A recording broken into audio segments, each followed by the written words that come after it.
Évidemment, une enquête a été menée directement après, il a été scanné, vérifié, on est même allé jusqu'à analyser la totalité de ses parties pour voir s'il y avait quelque chose de bizarre.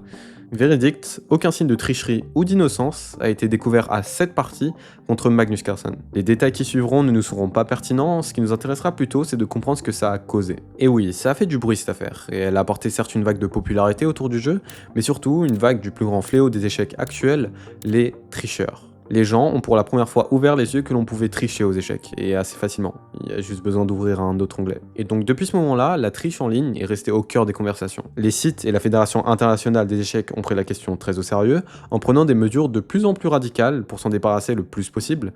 Mais malheureusement, ce n'est pas réaliste. Tu ne pourras jamais enlever tous les tricheurs. Et les joueurs du top niveau l'ont bien compris ça, et notamment Kramnik. Avant cette année 2024, Kramnik parlait parfois de la triche en mode ouais les gars c'est pas cool, trichez pas s'il vous plaît, un peu comme tous les autres joueurs quoi. Mais au fil du temps, il a commencé à être un petit peu plus direct. Il constatait bizarrement que de plus en plus de tricheurs jouaient contre lui dans un événement hebdomadaire qu'on verra un petit peu plus tard. On aurait pu se dire qu'il a raison d'avoir des doutes avec tout ce qui s'est passé les années auparavant.